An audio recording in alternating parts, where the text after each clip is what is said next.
P, c'est partir d'une situation de fermeture vers une situation d'ouverture.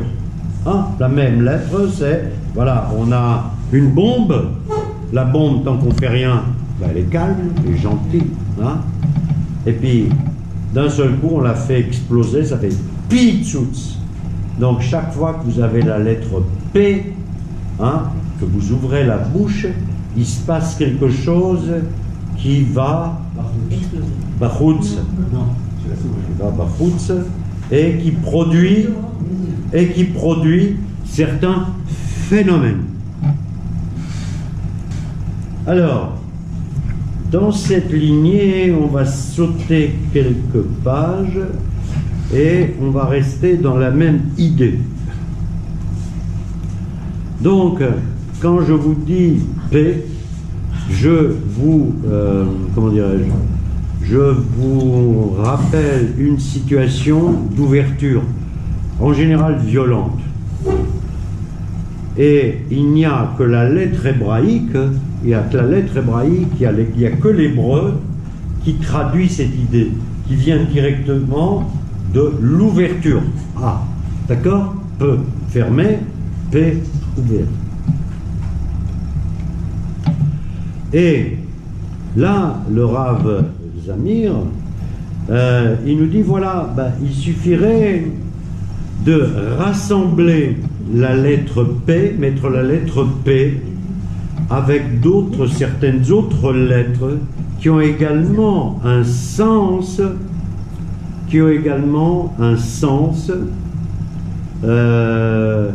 prendre le sens des autres lettres, combiner le sens de la lettre P et des autres lettres, ou de la lettre, pour comprendre des choses absolument extraordinaires. Alors, il nous donne un exemple qui est l'association entre la lettre P et la lettre Lamed. Qu'est-ce qu'elle avait de particulier, vous vous souvenez, la lettre Lamed? C'est la plus haute lettre. Voilà. Elle, Sofa, la mère Hakim, elle regarde au loin. Bravo, bonne mémoire. Alors, quand on prend la lettre P, qui est une espèce d'ouverture, hein, et qu'on prend la lettre Lamed, on est en droit à s'attendre à des choses grandes et puissantes. Et il nous donne l'exemple là de 3 mots qui sont pile, l'éléphant, Pélé, le Pélé, c'est pas seulement le miracle, c'est pas forcément le Nes. Pélé, c'est quelque chose chez Yotze Miderech Haragil. Qu'est-ce que ça veut dire Yotze Miderech Haragil? Qui sort de l'ordinaire. Voilà, qui sort de l'ordinaire. Et donc, Tofa'at Teva, en général, c'est quelque chose, une manifestation surnaturelle, donc au-dessus de la nature. Pélé, c'est surnaturel. En français, on dit surnaturel. Donc, Pélé, Pile et Nafil. Alors, Nafil, vous ne savez peut-être pas ce que ça veut dire, parce que c'est une lettre, c'est un mot de la Torah. C'est un mot de la Torah. Dans Bereshit, on dit à Néphilim. Néphilim, ce sont des géants qui sont tombés des hauteurs sur la terre parce qu'ils trouvaient que les femmes de l'homme, elles étaient un peu chouettes et qu'elles ont, voilà, à l'époque de Noir, et qu'elles ont voulu s'associer physiquement aux femmes de l'homme, aux femmes quoi, voilà. Parce que chez eux, bah, il n'y avait pas ce qu'il fallait, quoi. Donc, Néphilim. Hein? Donc, un pile, l'éléphant. Vous remarquerez d'ailleurs que éléphant, le lam et le est très prégnant, très important. L'éléphant. Il n'y aurait pas le L, il ne se passerait rien, quoi. Hein. Et pas.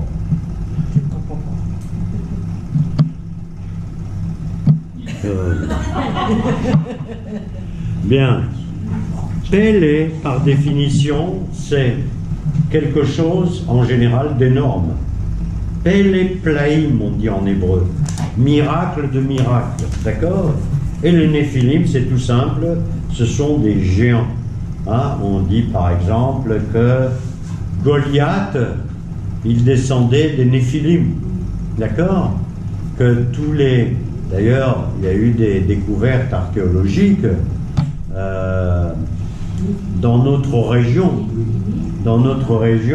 qui est une région large, qui va jusqu'en Turquie, et on a découvert des cadavres qui mesuraient 4, 5, 6 mètres, des cadavres humains, quoi, hein, voilà.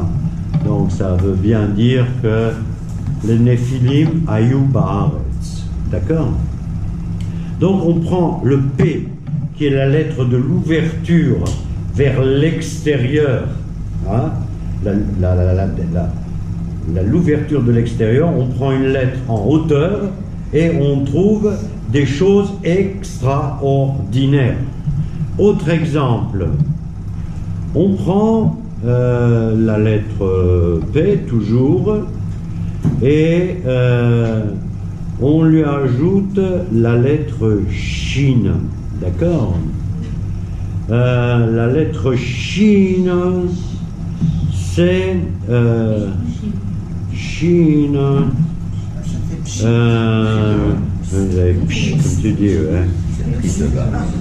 La lettre Shin, ça donne la notion de Hitpashtut. Les Hitpashet, ouverture par la lettre P, Shin, les Hitpashet. En général, les Hitpashet, c'est la Rochav. Maché ou chez Mitpashet, c'est-à-dire qui se.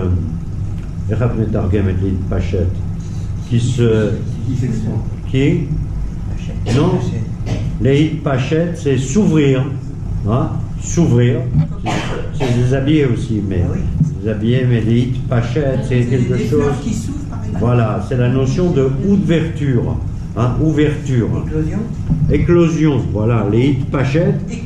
Non, je ne trouve pas exactement le terme. Les Hitpashet, alors, en tout cas, c'est les Hitpashet de la Rochav. S'ouvrir en largeur. Par exemple, Amachala, se répandre dans le large. Amachala Pashta Baaretz. Ou à Magefa, la maladie ou elle s'est développée sur la terre. P et Shin, les Hitpashet. D'accord? Qu'est-ce qu'il y a encore?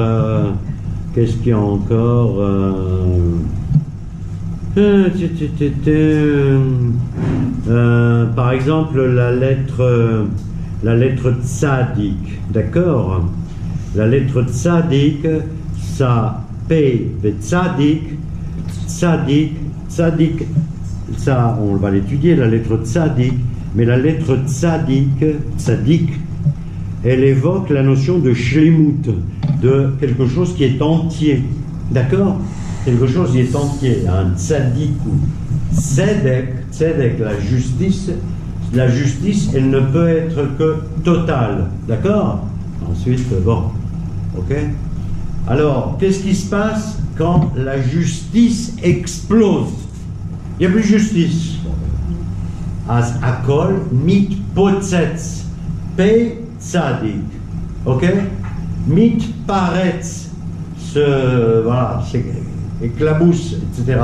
D'accord? Donc, il y a le verbe aussi pitsoul. Pitsoul, les fatzels. C'est mieux dire, mais les fatzels. Les fatzels, c'est divisé en deux. Hein? Les fatzels pitsuchim. Hein? Pitsuach. Hein? Les machins, là, les garini. Les fatzer pitsuchim. En hébreu, quand on dit bouffer des glibettes, il y a un verbe pour ça. C'est les fatzer. Les fatzer, en fait, ça veut dire ouvrir en deux, séparer en deux. D'accord? C'est étonnant quand même, hein? C'est-à-dire, on prend quelque chose d'entier et on le divise en deux, les fatzer. Et vous voyez ce phénomène de prendre... Alors, ces démonstrations, elles peuvent continuer sans fin, avec deux lettres ou avec trois d'ailleurs. Hein. C'est-à-dire que si on estime que l'hébreu, c'est mamash, le sens littéral, symbolique et réel des lettres, réel, c'est-à-dire que la vraie langue, c'est la langue qui donne sens aux mots, d'accord? Qui donne sens aux mots. Je disais un exemple à mon ami il y a quelques jours, qui n'a pas un rapport direct avec ce qu'on vient de dire, mais qui est par exemple, rien à voir, mais ça vient avec la notion de ozen, l'oreille, d'accord? Ça, l'oreille s'appelle ozen. Pourquoi est-ce que l'oreille s'appelle ozen en hébreu?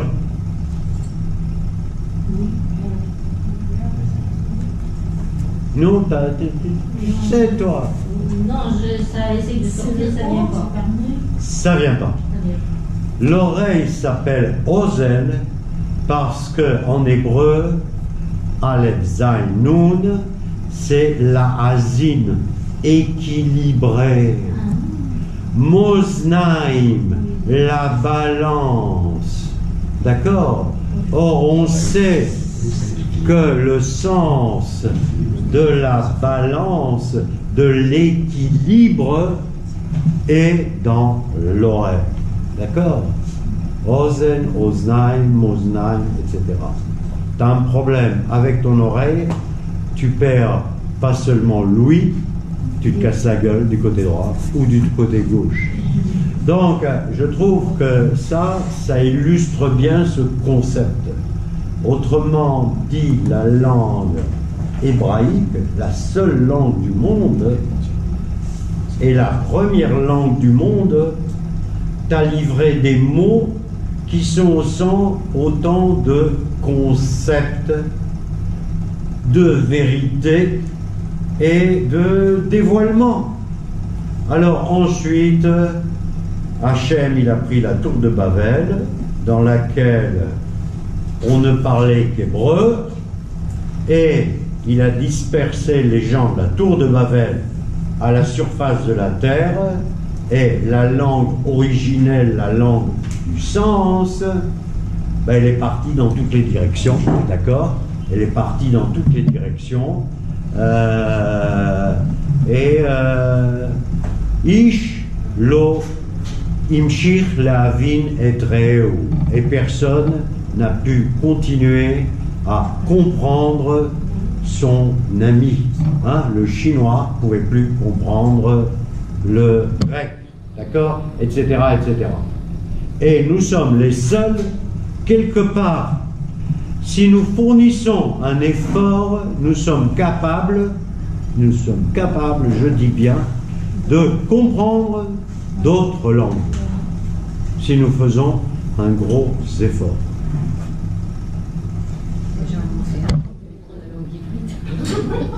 Ah oui, alors effectivement, il y a un préalable, c'est de maîtriser tant qu'à faire la langue hébraïque. Mais celui qui maîtrise la langue hébraïque, en théorie, peut comprendre 1000 langues. Ceux qui ont appris le latin, ils ne peuvent pas comprendre. Ils comprennent Zain. Voilà, excuse-moi, j'étais vulgaire, ils comprennent pot de balle et balai de train. Pot de balle et balai de train, ils ne comprennent que les langues qui ont émergé à la suite du latin. D'accord? Ceux qui comprennent le grec, par contre, le grec ancien, sont davantage capables de comprendre d'autres langues, parce que souvent il y a eu un mélange entre le grec ancien et l'hébreu, d'accord? Voilà, mais il n'empêche que quand on dit que la langue hébraïque est l'origine des langues, j'ai essayé de vous apporter ici une petite démonstration. Alors, quand on prend la Torah et qu'on cherche le premier mot avec lequel commence le premier mot qui utilise la lettre P. Quel est le premier mot? Alors je l'ai dit, c'est très simple ça aussi. Il suffit de connaître les premiers versets de Bereshit, et si on connaît les premiers versets de Bereshit par cœur, on est capable tout de suite de Bereshit, Bereshit, Bara, etc. On est capable tout de suite, enfin rapidement, de trouver ce premier mot dont la première lettre est P. Alors je m'adresse aux Hébraïsons qui connaissent Bereshit et je les écoute. Essayez, c'est un conseil que je donne à ceux qui aiment la Torah, et à ceux qui aiment la Torah, d'apprendre par cœur les premiers mots de Bereshit, Bara, etc., etc. Parce que les premiers mots de la Torah, elles contiennent, je dirais pas tout, mais vraiment beaucoup de choses, quoi. Vraiment beaucoup de choses, et qu'on peut comprendre beaucoup de sodot haïkoum, de base, des secrets de la création grâce aux premiers mots. Donc, je vais vous faire la démonstration. Bereshit bara Elohim et Hashamayim et Haaretz. Un petit peu plus loin d'impossibilité d'ouverture de l'arabe, c'est peut-être inconsciemment ou consciemment, je ne sais pas, une des raisons pour lesquelles il veut islamiser l'extérieur pour pouvoir être bien dedans.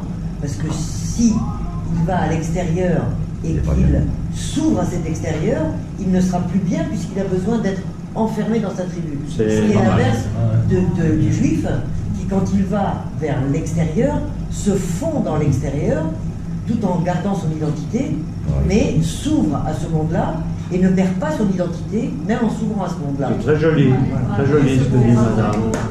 Très joliment, on ne jamais, mais... Bien, c'est très joli, effectivement. Effectivement. C'est...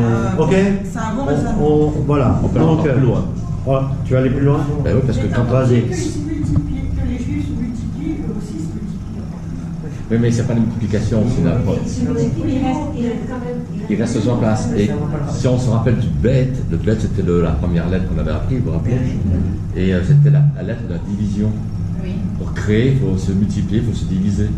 Et peut-être que le P empêche les Arabes de se... Empêche. Ça aussi c'est joli, absolument. Le P, il renferme le bête. D'accord? Voilà. Il renferme le bête. Donc, ok? Il renferme le bête. Alors, ensuite, on va continuer sur le P. Et on va dire que le P, c'est Achat min haotiyot hakfulot. Qu'est-ce que c'est les otiyot kfulot? Otiyot kfulot, kaful c'est des lettres doubles, d'accord? Kaful c'est multiplié, donc multiplié par deux, quoi. Hein. P fait. Voilà. C'est Regarde. C'est Otiot Kfulot. Je vais vous apprendre deux mots qui sont importants d'après moi. Alors, Otiot Kfulot, on peut dire qu'il y a deux façons de parler de l'autre Kfula. On peut dire qu'il y a une note qui est kasha, dur. Le b, je te fais peur. D'accord? Et il y a le feu. D'accord? C'est une lettre raka. Donc c'est une lettre douce. Hein? Donc tu as une lettre dure et tu as une lettre douce. Kasha, raka. D'accord? C'est comme pour les œufs, ça. D'accord? Tu as les œufs durs. Beitza, kasha. Un œuf dur, ça se dit beitza, kasha en hébreu. Hein? Un œuf dur. Et un œuf mou. Mollet. Un œuf mollet, c'est beitza, raka. Ok? Je connais pas. Et un œuf au plat, c'est Aïe. Aïe. Voilà. Aïn. En anglais. Alors, il y a... Très vrai, tachez-vous.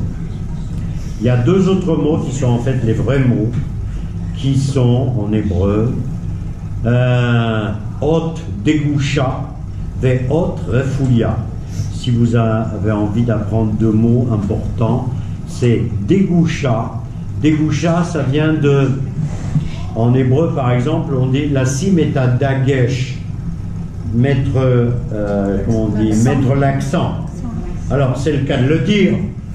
En mettant un point, qu'est-ce que tu fais? Tu changes le son. Non, tu fais en sorte de mettre un accent. Et tu mets un signe dagesh. Quand on dit la cime dagesh, c'est donner un sens ou donner une signification, la cime dagesh. D'accord? Donc, dagesh, alors hot degusha, une lettre accentuée, hot refouya. Refouya, rafouille, reshpe vaviud, rafouille, c'est une lettre détendue, douce, etc. Sereine, etc. Donc la lettre P, comme la lettre bête, comme la lettre P, comme la lettre Kaf, ok? Il y a en hébreu Sheva Otiot Kfulot. Il y a 7 lettres doubles. Mais on n'est pas en train de parler des autres, hein, on est en train de parler du P. Hein, d'accord? Ceci a une conséquence. La lettre dure et la lettre molle.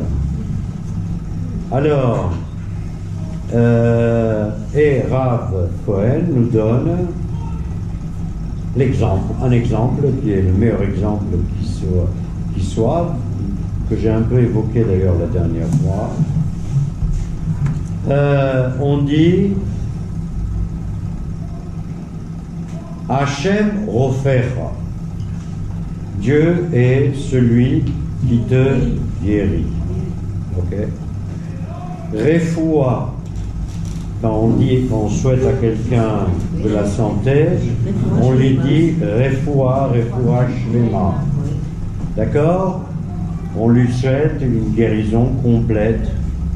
Mais quand on dit une Refoua Shlema, ça veut dire une Refoua Refouya ou Raka. C'est-à-dire, si Hachem, il te guérit, en général, il te guérit d'une façon douce. Douce. Les miracles qu'on invoque, vous savez, il y en a qui aiment raconter des miracles sur des guérisons miraculeuses. D'accord? J'en ai entendu des tonnes. Le mec qui rentre, je sais pas moi, à l'hôpital, etc., avec un truc hyper méchant où on lui donne 15 heures à vivre et on lui refait un scanner et le mec terminé et Nes Nissim, Pele Plaot. D'accord? Donc, effectivement, c'est arrivé c'est arrivé. On a tous des exemples autour de nous qu'on a entendu parler de refuot inexplicables. Donc quand Hachem Rofecha, c'est refoua comme ça là, c'est refoua raka, c'est une guérison douce, d'accord? Or, quand tu vas voir un médecin ou un chirurgien et que par miracle il arrive à te guérir, on dit en hébreu rapo irapé. Le médecin te guérit. Rapo irapé, c'est une expression comme ça, mais qui veut tout dire. C'est-à-dire que dans les deux cas de figure, tu as un P d'agouche, tu as un P avec un accent. Un médecin qui te guérit, et que Bezrat Hashem, on puisse être guéri de tous nos moyens, on répond Amen dans ce cas-là. Voilà, qu'on aille voir un médecin ou qu'on n'aille pas voir un médecin, on sait que les guérisons par les hommes, ce sont les hommes, donc les médecins ou les sorciers ou je sais pas quoi, quoique non, la sorcellerie en général c'est du ça. Parce qu'il y a un côté mystique, métaphysique, machin, nanana, chamanique, naninana. Mais un médecin qui te guérit, c'est un P d'agouche, d'accord? Donc on a le P qui se décline en P accentué ou en P non accentué, d'accord? D'ailleurs, je fais un parallèle avec une autre lettre d'Egoucha, une autre lettre accentuée, qui est le Kaf, Chazak. Vas-y, continue. Ah, t'étais bon là, mais t'étais pas. Mais ça fait rien, ça va venir. Par exemple, quand on dit la douleur, on dit Ke'ev. Vous vous rendez compte de la dureté de ce mot? Ko'ev. Que. C'est dur, c'est un mot dur. D'accord? Ke'evim. On va pas dire Ke'evim. Ke'evim, c'est la douleur. D'accord? La douleur, elle a besoin d'une haute, d'un kaf d'agouche. Un kaf accentué. D'accord? Donc là encore, vous comprenez que la langue hébraïque, c'est quand même une langue, pas comme toutes les langues, d'accord? En français, il y a le P, il y a le F. Quel rapport entre le P et le F? Oh, il n'y a pas grand-chose, hein? Ceux qui font de la dyslexie, ils confondent ces lettres. Quelles lettres? Le B, le V, le P, le F. Le B et le V, ça s'explique. D'accord, mais ok. Non, on rentre pas dans... Tu as peut-être raison, bien. Ok? Je voulais simplement vous donner cet exemple. Hachem Rofecha ou Rapo Irapé. D'accord? Même un psychologue. Ok, bien.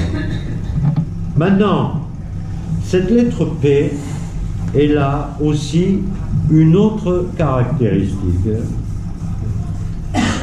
Tu as P Pachout, le P que nous connaissons, d'accord, et P Sophie, le P de la fin. On est en droit de se dire, mais quel besoin avons-nous de ce P Sophie? C'est rien. Ça pourrait appeler P Sophie. L'âme. Voilà, je vous pose la question. Voilà. Pourquoi l'alphabet hébraïque, la Shon HaKodesh, a eu besoin d'un P final? Donc vous connaissez, vous voyez la photo du P final, c'est un P qui descend. Il descend vers le bas. Pour être un peu bizarre, pour ne pas avoir la bouche fermée à la fin du mot. La bouche ouverte, pardon. Quoi, j'ai rien compris là. Pour ne pas avoir la bouche ouverte à la fin du mot. C'est joli. pour ne pas avoir la bouche fermée. La fin d'un mot. C'est achetable. C'est achetable. C'est achetable. Alors, je vais vous donner un peu les explications de Rav Zami. Rav Zami. Alors, regarde. Je continue. Hubert, calme-toi. Alors, ce P Sophie, il a une particularité autre, c'est qu'il n'est jamais d'agouche. C'est-à-dire qu'il n'est jamais, on dit jamais P Sophie peu. C'est toujours feu. Quand on dit par exemple sauf, c'est toujours un feu. D'accord? Voilà. Donc c'est un P léger, rare, doux. D'accord? Le P Sophie, à l'inverse du P normal, quoi, qui peut être soit d'agouche, soit pas d'agouche, d'accord? Il est toujours naïm. D'accord? Alors,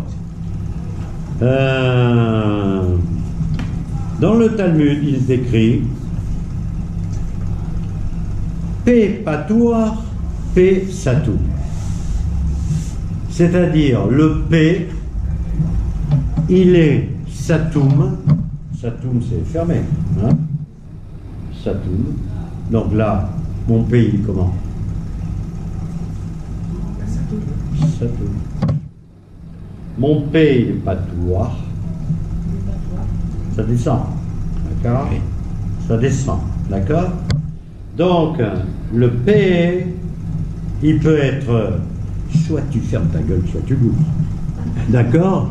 Excusez de l'expression. D'accord? Ce ne sont pas les mêmes significations. Soit tu la fermes, soit tu l'ouvres. D'accord? Bien. En général, quand tu te tais, eh bien, qu'est-ce que tu fais? Tu fermes la bouche. Tu fermes la bouche.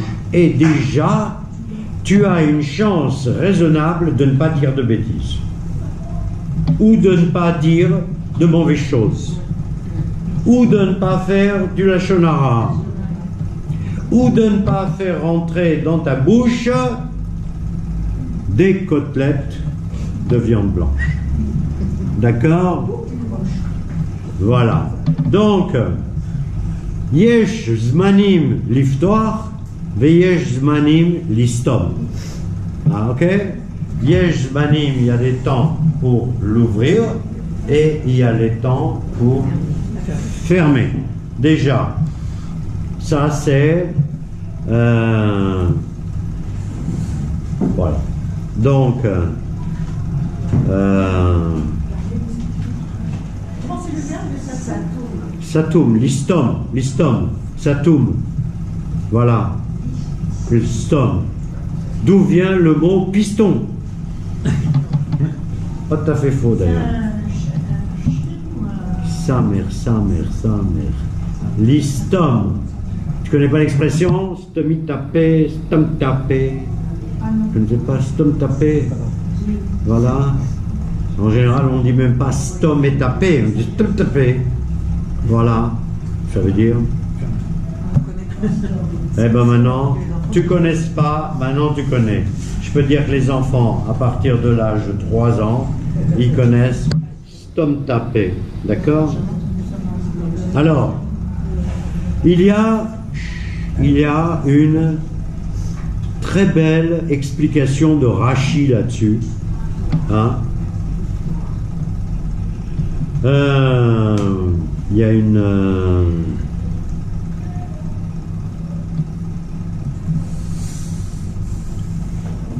Rashi dit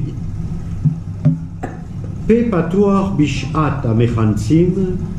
Alors, Pe patoar bishat amechansim pazer. Pe satum bishat amefazrin kanes. Imiesh gadol mimcha. C'est un truc extraordinaire. Je vais essayer de vous le traduire. C'est pas évident. Rashi, c'est souvent très profond. Enfin, c'est toujours très profond. Alors, il dit Pe patoar bishat amechansim pazer. Quand il y a des gens, par exemple, Mechansim, quand tout le monde est renfermé, les Ikanes, c'est pas seulement rentrer, c'est les gens qui sont renfermés sur eux-mêmes. D'accord? Quand les gens se taisent, quand il n'y a pas de dvar de chokhma, Haaretz aita tohu vavo vechoshech al penei tehom. Comment il va arrêter? Il va arrêter. Penei tehom. Pas c'est penei tehom. Tehom, c'est, appelons ça les abîmes.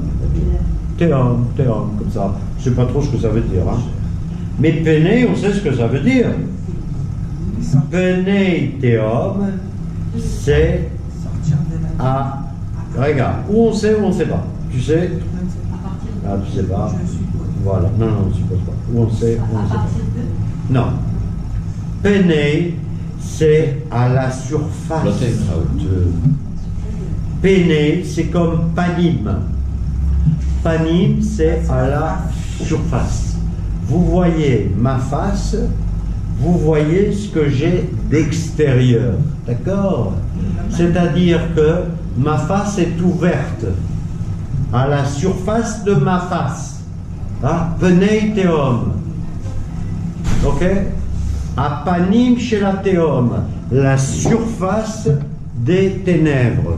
D'ailleurs, les traductions en français disent effectivement roi Elohim, le vent, le souffle divin, planer à la surface des abîmes. Quelqu'un comme Chouraki, il n'aurait pas dit surface. Il aurait dit sur. Je ne l'ai pas vu, sur. Il aurait dit quoi? Il aurait dit quoi, Chouraki, en traduisant Théum? Il aurait dit à la face de l'abîme. Le fort. Je crois que c'est celui fort. À la face de l'abîme. Donc, le souffle de l'Éternel planait sur la face de l'abîme. D'où face, c'est à l'extérieur et c'est aussi visage. Visage. Panim. Panim ou le panim. D'accord? Tout ce qui est face à face. D'accord? Et vous ne serez pas étonné que le mot face à face commence par un P sans Nekuda. Face à face. Hein? P, fait. Pas beau ça? C'est beau. Et surface, en hébreu? Ben, surface, panim, al-pnei. Al-pnei amaim. Al-pnei ashulchan. Al-pnei ashulchan. Al-pnei mashirtze. D'accord? Donc c'est la notion de ce qui est visible. Et c'est visible pourquoi? Parce qu'on a utilisé la lettre P, que la bouche est ouverte et que quelque chose est sorti, quelque chose de visible ou de audible. Visible, audible. C'est la même chose. D'accord? Ok. Alors, je ne suis pas l'ordre de Zamir, mais je prends quand même, mais je me sers énormément de ce livre parce que... J'ai un mot moi, qui m'embête. Vas-y mon chéri. Pita. Quoi? La pita. Pita. Makara. Ça commence par P. Il a fait... Non, tu coupes pas rien. C'est déjà coupé. Attends, je peux essayer. Non, une seconde. Il a posé une question. Si j'ai une réponse, je dis j'ai une réponse ou un début de réponse, d'accord? Et si j'en ai pas, je dis j'en ai pas. Là, j'en ai une. D'accord? Pita, c'est un mot qui a été inventé il n'y a pas longtemps. Qu'est-ce que ça veut dire, pita? Et d'où ça vient? Pita, ça vient de pâte. Pâte, c'est quoi? C'est le pain. On dit pâte lechem. de pain, pâte. Ok? Et le mot pâte est utilisé maintes fois dans la Torah. Ensuite, ce mot s'est décliné et il a donné naissance à pita, etc. Mais pita, dans le sens originel, ce n'est jamais que le pain. Que constatons-nous? Que le pain, c'est avec un P. Quand je dis lechem, pain, il n'y a pas de P. Non. Quand je dis pâte, qui est le mot ancien de lechem, je trouve le P. Quand je dis lechem, en hébreu biblique, ça ne veut pas dire pain, ça veut dire nourriture. Nourriture. D'accord? Nourriture. D'accord? Mais quand je dis pâte, alors ça c'est clair, j'ai pas besoin de rajouter le mot lechem, je sais que pâte c'est pain. D'accord? Et voilà, on trouve en français le mot pain. D'accord? Maintenant, il y a une autre explication un peu tirée par les cheveux, mais qui rejoint dans le même sens, c'est que on fait quoi avec le pain? On le met dans le P. Pâte, pas P. Pâte, P. D'accord? Pâte, c'est la nourriture, comment dirais-je, la nourriture définitive. Pourquoi définitive? C'est-à-dire la nourriture essentielle. La nourriture essentielle, pourquoi? Entre autres, parce qu'à la fin, j'utilise le mot tav, et que c'est la dernière lettre de l'alphabet. Vous avez vu, comme je suis malin là? Tav, la lettre de l'alphabet. Donc le P plus le tav, c'est la nourriture fondamentale. Vous savez que pendant des siècles et des millénaires, les gens n'ont mangé que du pain. En Égypte, par exemple, on continue. La nourriture essentielle de l'Égypte, c'est toujours du pain. Quand les dictateurs égyptiens se mettent à gonfler le prix du pain, immédiatement une révolution. En Égypte, une révolution. Il y a eu des révolutions comme ça, nombreuses en Égypte. Hein. Tu veux faire entrer les impôts, tu augmentes le prix du pain de base, hein, parce qu'il y a aussi des pains sophistiqués. Enfin, les gens qui n'ont pas un rond, ils prennent le pain qu'ils trouvent. Hein. Voilà, ils mangent pat lechem. Ok? Pat lechem. Ok? Maintenant, je sais ce que Hubert a en tête, c'est il dit une pita, ça se divise en deux. C'est moi qui le dis. Ouais, enfin c'est toi qui le dis. Alors, je veux bien, mais si une pita se divise en deux, parce que ça devient, encore une fois, la nourriture essentielle. C'est-à-dire que tout ce que tu as, tu le mets dans le pain. Alors, tu as un peu de ceci, un peu de ça, etc. Et ça crée le pâte, la nourriture essentielle. Oui, ma chérie. Hein? Oui, ça venait des Libanais. Qu'est-ce qui vient des Libanais? La pita, c'est libanais. C'est la galette. Mais moi, je ne te parle pas de qui fait. Celle. Mais en attendant, nous ne parlons pas des Libanais, nous parlons du sens profond du mot pâte. Pâte. Alors, on va étudier un autre sens où il y a à la fois ce que j'ai appris de Rav Zamir et ce que j'ai découvert dans ma petite tête. D'accord? Alors, Rav Zamir nous dit: observez la lettre bête. Bête. Observez-la bien. Je vais vous faire observer la lettre bête de loin. Ceux qui ne voient pas, eh ben, j'y peux rien. La lettre bête. On voit bien là? La lettre bête, vous la voyez ou pas? Non, ça. Ça, c'est pas un bête, ça. C'est pas un bête, c'est quoi? Un pain. Un P. Un P. Regardez à l'intérieur. Regardez à l'intérieur du P. Il y a un truc à l'intérieur. On voit. Qu'est-ce qu'il y a à l'intérieur du P en Il y a un blanc? point. Ah, en blanc. En blanc. Il y a le bête. En blanc. Ouais. La lettre P, elle est en deux couleurs. La lettre B, elle est en deux couleurs. Elle est en noir et en blanc. C'est le négatif, ça, non? Non, c'est pas le négatif. C'est pas le négatif. La lettre bête est intégrée dans la lettre P. D'accord? Alors pourquoi? Une bonne question. Il y a plusieurs raisons. Il y en a une qui me plaît tout particulièrement parce que c'est moi qui l'ai trouvée. Voilà. Après, je vais essayer de vous trouver les raisons que nous donne Rav Zamir Cohen. Donc, je dis quoi? Je dis que la lettre P,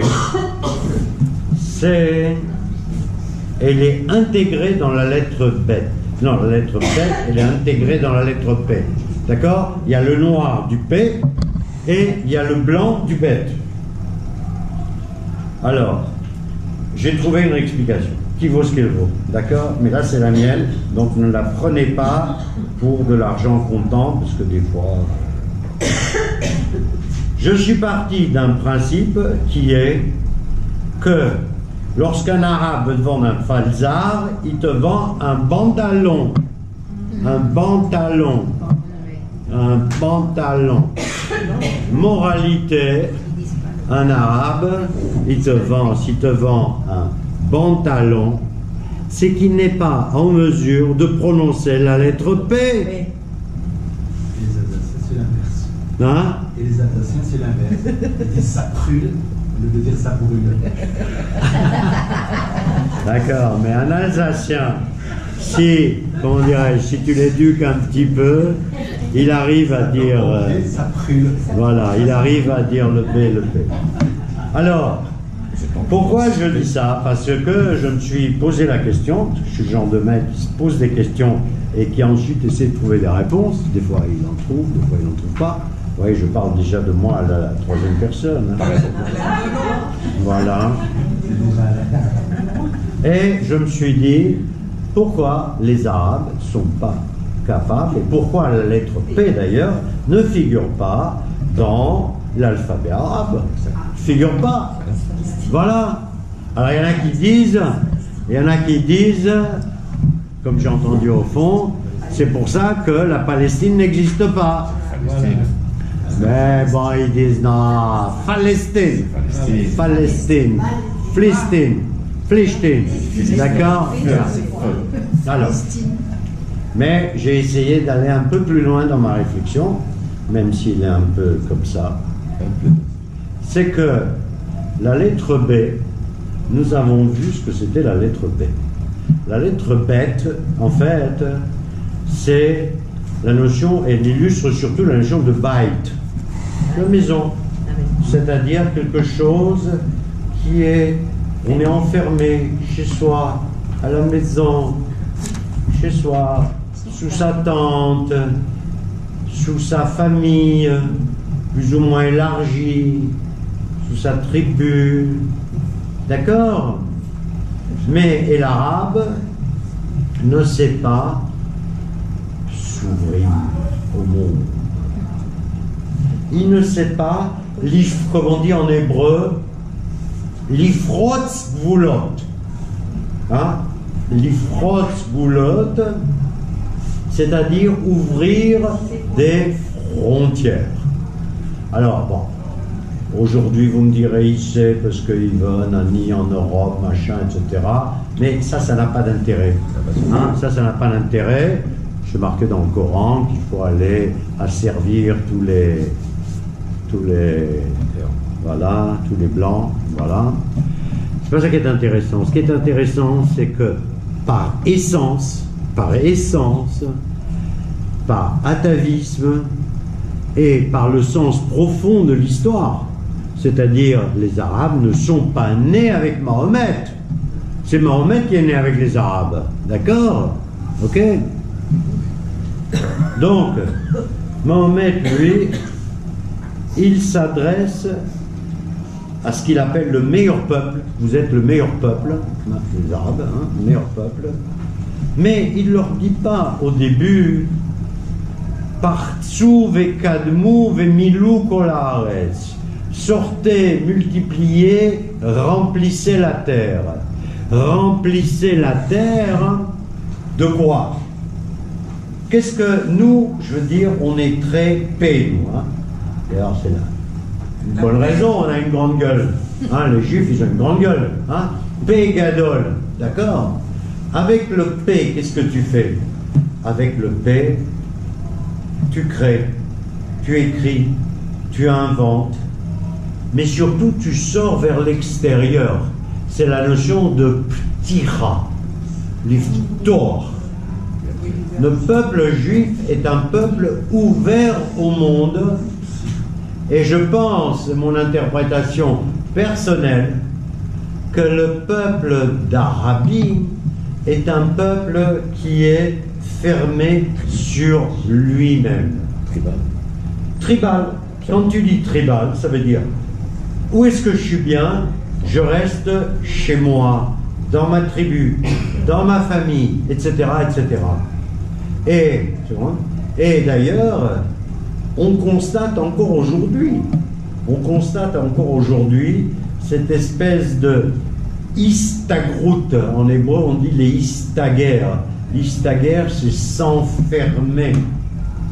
Puisqu'on voit que le monde arabe, il n'est composé que de familles, de clans, de tribus, de villes, etc., etc.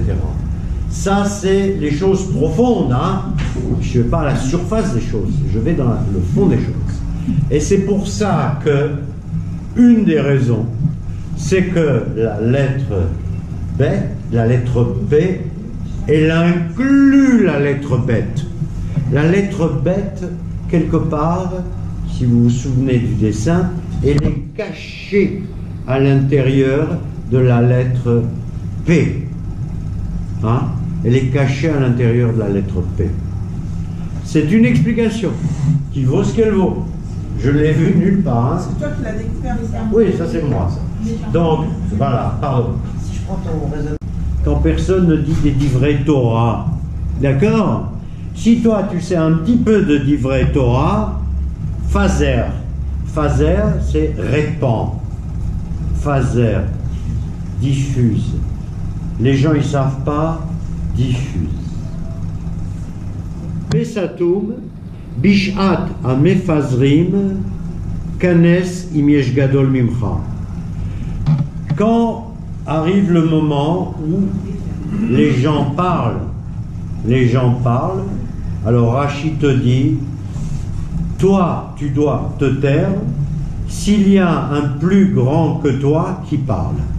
Autrement dit, s'il y a un rave qui sait des choses, ou un rave respectable, toi, tu as un seul travail, c'est de la fermer.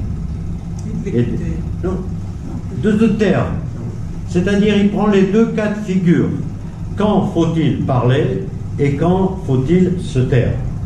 Se taire, pas écouter, là. Il ne s'agit pas d'écouter, il s'agit de se taire. Je veux dire, la grande chokhma, une des grandes chokhmotes,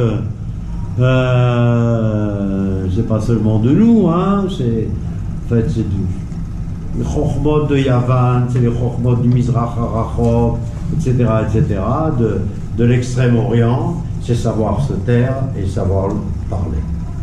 Enfin non, connaître le moment de se taire et connaître le moment pour parler. C'est ça en fait la grande chokhma.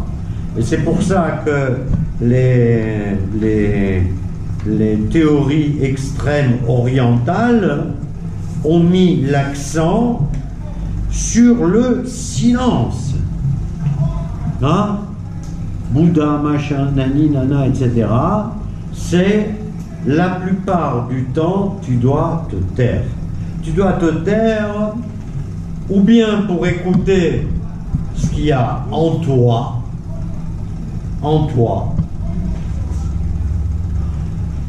ou bien tout simplement pour faire le vide. D'accord? Les grands chokhmot extrême-orientales, c'est d'essayer de faire le vide dans sa tête, d'accord? Le vide dans sa tête.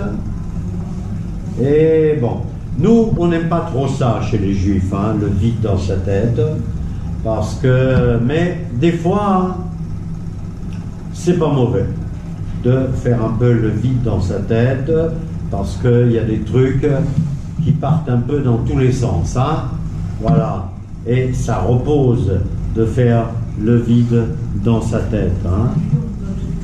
Pardon? Qu'est-ce que tu dis? Pour vider la tête, moi je l'écris dans tous les jours ce que je pense. Sinon, Oui, mais quand tu l'écris, tu te tais. parce que j'en ai trop dans la tête, je peux pas garder tout ça dans Ben, c'est évident, c'est évident. Ça, c'est, comment dirais-je, il y a des gens qui ont beaucoup parlé de ça, dont Rav Zamir, je crois, et d'autres Chachamim, et Rav Cherki, j'en suis sûr, parce que j'ai écouté des cours où il parle de ça, c'est comment chasser les idées, d'accord? Comment chasser les mauvaises idées, d'accord? Donc, comment chasser les mauvaises idées? En attendant, et listom, ve'et liftoach, et ledaber, ve'et leakshiv, et lefazer, ve'et lishtok. Ok?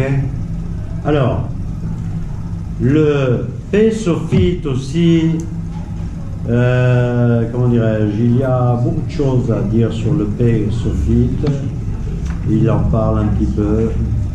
Le P-sophite, il dit en fait, c'est le P de la fin des temps, d'accord? C'est le P de la fin des temps, c'est-à-dire quand on arrivera à une période extrêmement sympa, etc. Et toute la chokhma se répandra, d'accord? Mais comment dirais-je, ne développons pas plus ce point. Adassa. Voilà. Alors, le Rav Zamir, on va garder certaines choses, voilà, nous fait, entre autres, dans ce chapitre consacré à la lettre P, un truc assez compliqué, où il nous parle Surat Aot P Alpi Apardes. Alors là, c'est la forme de la lettre P selon Apardesh et Baremes. J'ai expliqué. Pardes, pour ceux qui ont un peu étudié les sciences occultes, c'est un diminutif des 4 niveaux de Chokhma. Pshat, Remez, Drash, Sod. D'accord? Bien. Donc le Pshat, le truc évident, enfin évident, pas toujours. Remez, c'est l'allusif. Drash, c'est le narratif, le discursif. Et Sod, c'est le secret. D'accord? Et vous savez que ce Pardes, il peut chaque fois apparaître dans, on peut reprendre les 4 trucs, P, Remez, Drash, Sod, dans chacun des 4. Donc c'est 4 fois 4, d'accord? Et là il nous dit, je vais vous parler du P selon le Pardes qu'il y a dans le Remez. Je vais vous parler du P selon les 4 niveaux de Chokhma qu'il y a dans le sens allusif. D'accord? Allusif. Voilà, on donne une allusion à quelque chose. Alors, ne croyons pas que c'est forcément d'une complexité absolue, mais il faut quand même essayer, si on veut essayer d'arriver à ça jusqu'au bout, de s'accrocher un petit peu. D'accord? Bon. Voilà. Alors. Voilà. Alors, parlons d'abord du pshat. Pshat chez Barem, le pshat qui est dans l'allusion. Mais je vous parlerai de choses simples, hein. Simples, mais bon, accrochons-nous un tout petit peu. Alors, la forme de la lettre P dans le pshat, c'est qu'il décompose la lettre P en deux. Il prend la lettre P, essayez de la dessiner sur votre crayon, c'est un kaf, avec un yud à l'intérieur. D'accord? C'est un kaf, voilà, kaf, avec un yud à l'intérieur. D'accord? Alors, voilà, ça c'est le pshat. Je prends la lettre kaf et je prends la lettre yud. Et je m'attache à quoi? Je m'attache au sens de ces deux lettres. Simple. Alors, rappelons-nous ce qu'indiquait le kaf. Ça vient de quoi le kaf? Alors, voilà, Hubert me fait un signe qui est voilà, la paume de la main. C'est très bien. Qu'est-ce qu'on fait avec la paume de la main? Non, je veux un verbe. Je veux un verbe en hébreu. Alors c'est un kéli. Les cabelles. Là. Les cabelles avec un coup. Je vous en ai parlé. Kaf, c'est les kofef. Kofef. Non, les kofef, c'est serrer, modifier la matière. Les malaxés, c'est j'ai une main, j'ai de la matière, je prends cette main, je prends la matière, je la forme. D'accord? Je lui donne une forme, je la travaille. Les kofef. Donc, j'ai une action sur la matière. Ok? Les kofef est à chomer. D'accord? Ok? C'est le koach à kifouf. C'est la force de. Comment t'as dit? La force de malaxé. Bon. La force de la main, quoi. Voilà. La force de la main qui, heureusement, elle a été fabriquée d'une façon plutôt intelligente, hein, la main. Parce que si on n'avait pas une main avec des doigts et des phalanges, où on serait aujourd'hui? Sur un arbre. Dans l'eau. Sous terre. Parce que les singes, eux, ils ont les mêmes phalanges et même ça, ils ont même des phalanges et des doigts beaucoup plus puissants que nous, et ils sont capables d'aller de branche en branche, ce qui n'est plus notre cas. Nous, tout ce qu'on peut faire, c'est de prendre un verre et de l'écraser. En l'écrasant, j'en fais un outil, etc. Bien. Donc, premier truc, c'est Koach HaKifouf, Leshem Yetzirat Tzura. C'est la force de malaxé pour donner une forme. Et nous avons la lettre Yud, et nous savons que la lettre Yud, c'est le Koach HaRuchani. C'est la lettre de la Ruchaniut, comme on dit, la lettre du souffle divin, le souffle Ruchani, à l'opposition de Chomri. Là, on a une opposition, le Chomer, la matière, et la Ruchaniut. Ruchaniut, c'est la métaphysique à l'opposé de la physique. D'accord? Le Yud, c'est la métaphysique, le Kaf, c'est la physique. Ok? Bien. Or, qu'est-ce qui se passe? il se passe que le Yud, en fait, c'est ce qui permet, c'est ce qui permet à l'homme de parler. Parce que si on n'avait pas un Yud qui rentrait dans la lettre Kaf pour donner la lettre P, nous serions muets. Nous serions muets, on pourrait faire la bouche, mais pour faire des bulles. Est-ce que la langue ne ressemble pas à une ou deux? Ça, nous ferions des bulles. Donc, ça c'est Yud ou Adibour Sheba P. Donc, le Yud, c'est la Rouchaniyut Apnimit. C'est, je ne trouve pas un équivalent à Rouchaniyut, c'est la souffle interne qu'il y a à l'intérieur de la bouche. D'accord? N'oublions pas qu'on est ici dans le pshat, c'est-à-dire dans l'acceptation la plus simple du P. Qu'est-ce qu'on vient nous dire? On nous dit, ta bouche, elle est comme un cli, et à l'intérieur de ta bouche, donc un cli muet qui n'est capable que de force, et à l'intérieur de ta bouche, tu as un souffle divin, un souffle en tout cas, qui te permet de faire avec ce que tu veux. Ce que tu veux, tu peux parler, tu peux écrire, tu peux dire des sottises, tu peux dire des choses intelligentes, tu peux les kalel ou les varer, tu peux maudire ou tu peux bénir.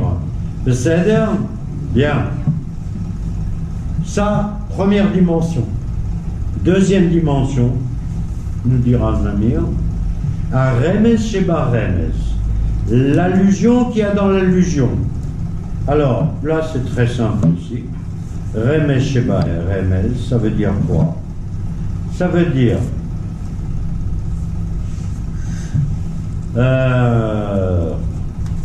quand tu es, on continue à décomposer la lettre P, Kaf et Yud.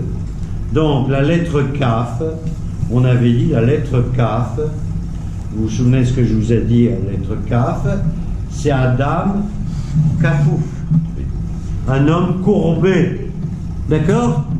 Le Kaf, ça, un homme courbé.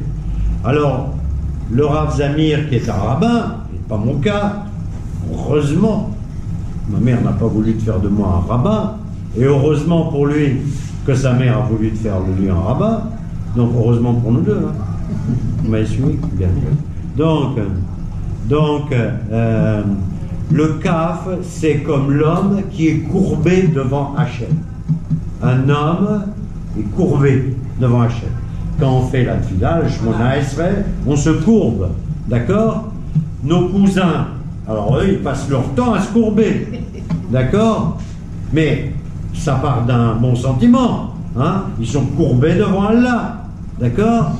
C'est bien, voilà, ok? Le problème de l'Occident, c'est qu'ils ne se courbent plus devant personne. Ah oui, il faut voir les choses. C'est pour ça que l'arabe, il finira par le... Voilà. Donc, nous on dit à Adam, Amevatel et Atzmo lifnei boro, l'homme qui s'annule devant son créateur. L'homme qui est kafouf, il s'annule devant son créateur. Et effectivement, je veux dire, si on a un petit peu conscience de notre petitesse et de sa grandeur, on a intérêt à se faire petit, quoi. Bien. Alors, mais il y a la lettre Yud. Il y a la lettre Yud qui est là quand même dans ce kaf, d'accord? Et là, Rav Zamir nous apporte un pasouk absolument extraordinaire que vous connaissez. Et il nous dit, voilà, il nous dit, le pasouk c'est, vous connaissez ce pasouk qui dit Ve'asu li migdash ve'shachanti betocha. Ils me feront une demeure, un temple, et je résiderai parmi eux. Ok, ça c'est la construction du Beth Amikdash. Les Chachamim se sont toujours posé la question sur une curiosité de cette phrase. Quand on dit Ve'asu li migdash ve'shachanti betocham, ça ne tient pas la route, parce qu'on aurait dû dire Ve'asu li migdash ve'shachanti betocho. C'est-à-dire que ils vont me faire un Beth Amikdash, d'accord? Ils vont me faire un Beth Amikdash. Où je serai moi, Hachem? Je serai dans le Beth Amikdash. Alors pourquoi il dit Betocham? Il dit pourquoi je serai en vous? Il y a quelque chose de illogique. Si déjà ils doivent se casser la tête à me faire un Beth Amikdash, détruire la mosquée de l'Aqsa, de l'Omar, d'accord? Eh bien, dans ce cas-là, c'est que pourquoi Hachem il soit dans le Beth Amikdash? Alors, tout ça pour que je réside dans vous. Et ils apportent là l'explication.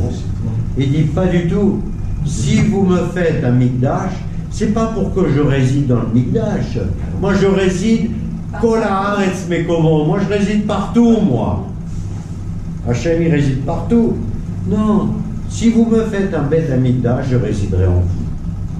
En vous, qui m'avez, en chacun de vous, qui vous êtes donné le mal pour me construire à moi, Hachem, un Beth Amikdash. D'accord? Donc, c'est un chidouche. D'accord? C'est un chidouche. C'est-à-dire que dans le P, il y a l'homme, il est kafouf devant Hachem.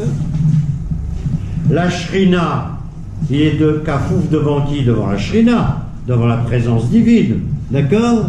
Et on dit bah, si tu veux vraiment faire ton devoir, eh ben, tu me construis un temple et je résiderai en toi. D'accord? Donc ça, c'est le Seder. Ça, c'est ce qu'on appelle le Remez du Remez. Je continue. Kafouf, c'est plié. Les kofef. Je continue. Alors, Adrash et Baremez, c'est en fait c'est ce qu'il y a de plus simple. C'est ce qu'appelle le Rav Zamir. C'est Shmirat Alashon Ve'apeh, tout simplement. Garder sa langue et garder sa bouche. Et il dit Shmirat Alashon Ve'apeh Zoche Ligdula. Celui qui sait tenir sa langue et tenir sa bouche, il est destiné à des grandes choses. D'accord? Autrement dit, devenir maître de sa bouche, d'accord? Tu peux pas devenir maître de ton oreille, ok? Sauf à te foutre des boules caisses, d'accord? Alors là, tu l'as fermé. Enfin, bon, hein, c'est spécial, hein, de mettre des boules caisses, hein, d'accord? Par contre, tu peux pas être maître de tes narines, hein, à moins de te mettre aussi des boules caisses dans les narines, hein, etc., etc. Tu n'es maître à peu près de rien. La seule chose où tu es maître, c'est Shmirat Apeh et Shmirat Alashon. Donc, et on dit que chez nous, Shmirat Apeh et Shmirat Alashon, c'est quelque chose de fondamental. Et malheureusement, vous connaissez la suite. Alors, le sod. Alors, non, on n'est pas encore au sod. On est toujours au drash et baremez.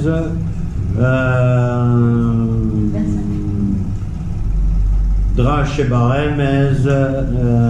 Ah oui, il y a une autre phrase qui est très très bien. C'est, vous devez la connaître celle-là aussi. C'est Mavet Bechaim Beyad Alashon. La vie et la mort sont dans les mains de la langue. Voilà. C'est-à-dire qu'il était c'est-à-dire qu'on Mavet Bechaim Aliad Alashon. Voilà, tu peux tuer, c'est évident. C'est même pas. Voilà, c'est même pas. C'est tellement évident que c'est même pas la peine de le développer.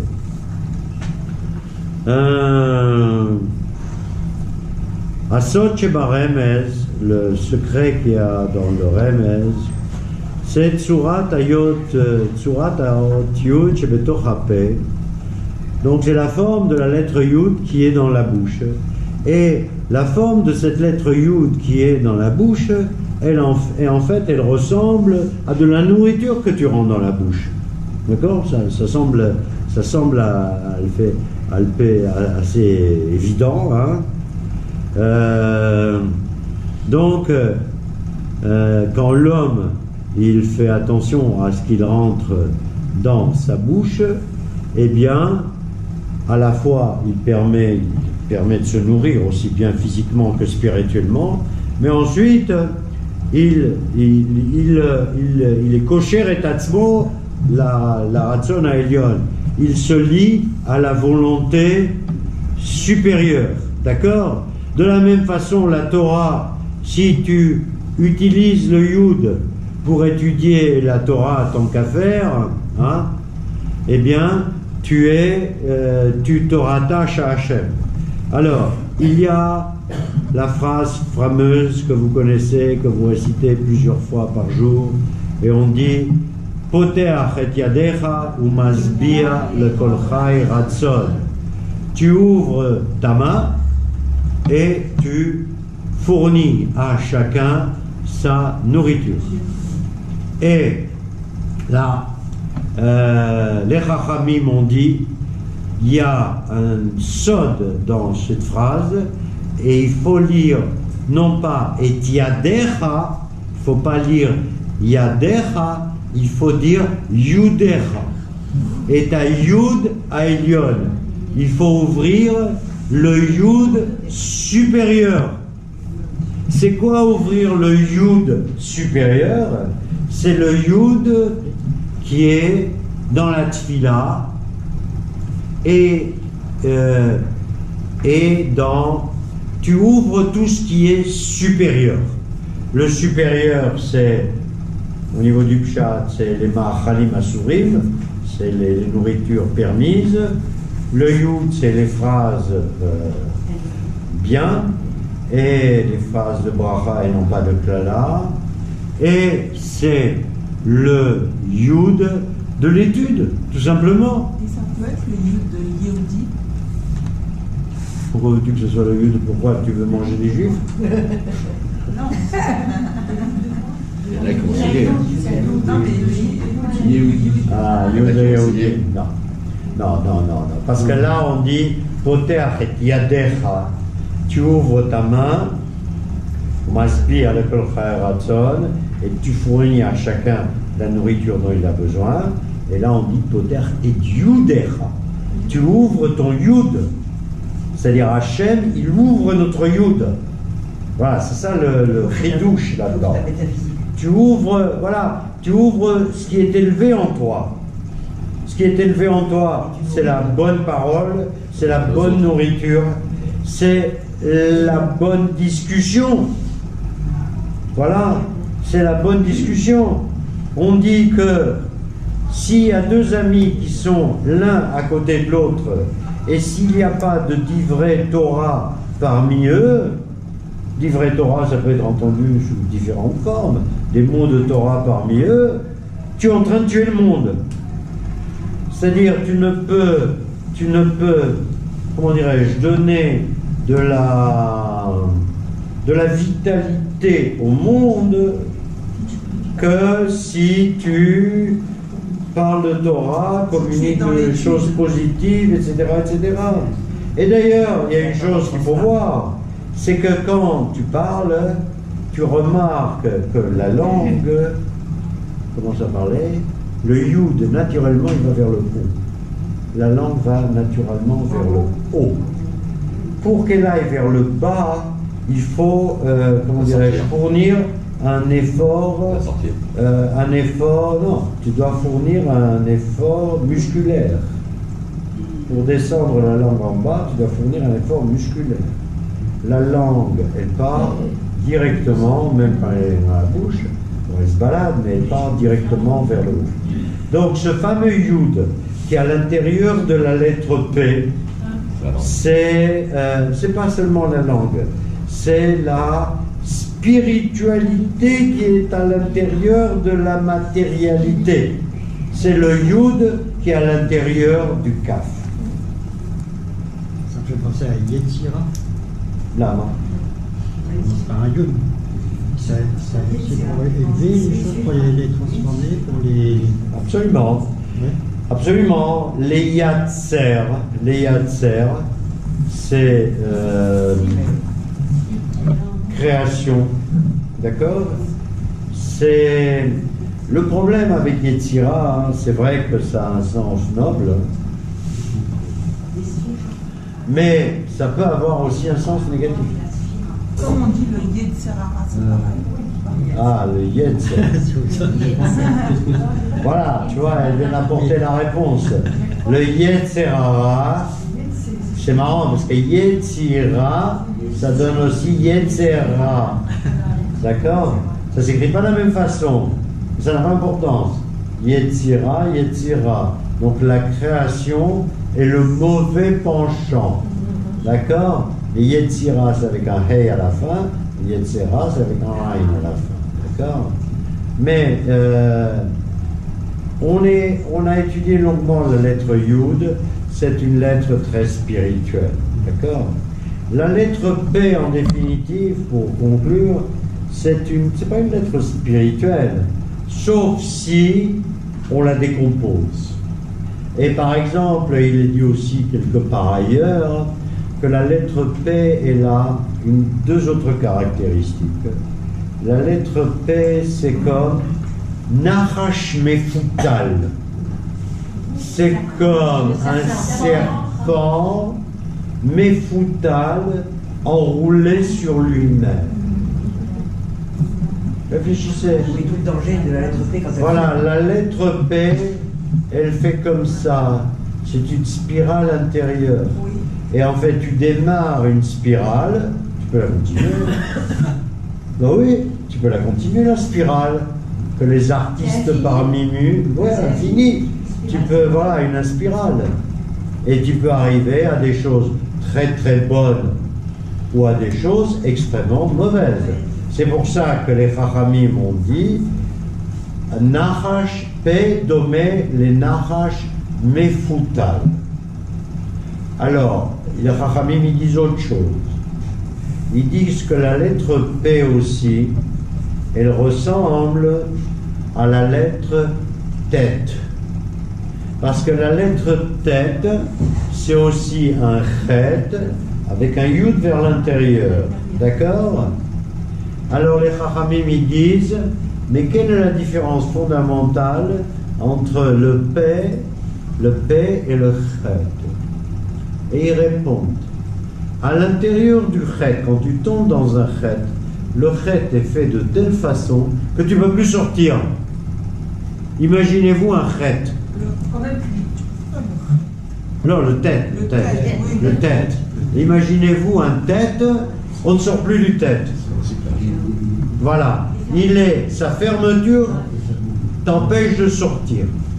Alors que la lettre B, comme je vous ai dit tout à l'heure sur le bait, c'est-à-dire le blanc qui est à l'intérieur du noir, tu peux sortir. La meilleure preuve, c'est que tu as, on dit pétar. Pétar. Pétar, c'est une ouverture.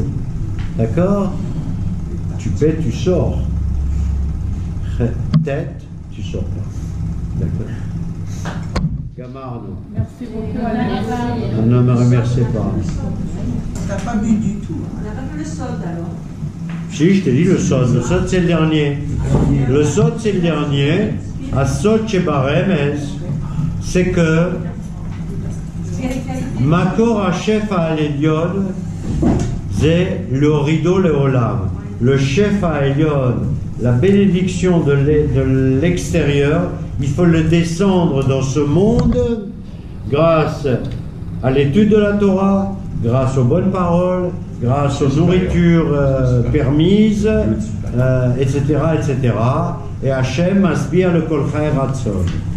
Alors, je voudrais terminer quand même par un truc là que j'ai dit plusieurs fois, mais ça fait rien, ça fait pas de mal.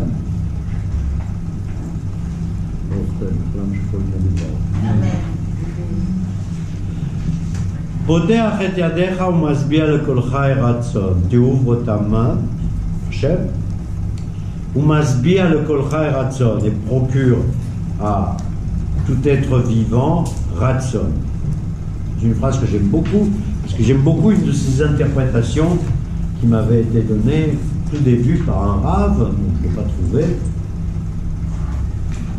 Que signifie le mot ratzon? Quoi, Ratson? C'est ce que je sais. Mazé ratzon. Volonté. Très bien. Donc, quand Hachem, il ouvre sa main et il donne à chaque créature, qu'est-ce qu'il lui donne, comme dit Cathy? Il lui donne de la volonté. Donc, la plupart des gens qui prononcent cette phrase, ils ne pensent pas à la volonté. Ils pensent, il adore au terre de Kol Chai, Kirtsono, ce dont il a besoin ou envie. Exact. Il donne à chacun, quand tu es à la synagogue. Alors les séfarades, ils font comme ça. Apoter Yadecha, Masbir le Kol Chai, Ratzon.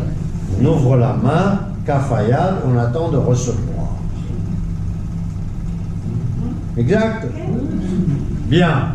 Eh bien, à Frankfurter, qui est mon maître, à une certaine mesure il est resté, il dit non, il ne faut pas comprendre les choses comme ça. Ce que Hachem il donne à un homme, il lui donne la force, la volonté.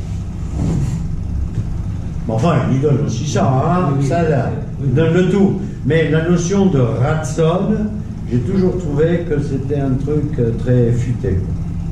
Voilà. Parce que si tu n'as pas la volonté. Tu ne peux rien faire. Walou. Walou, walou. Elle dit, elle veut toi.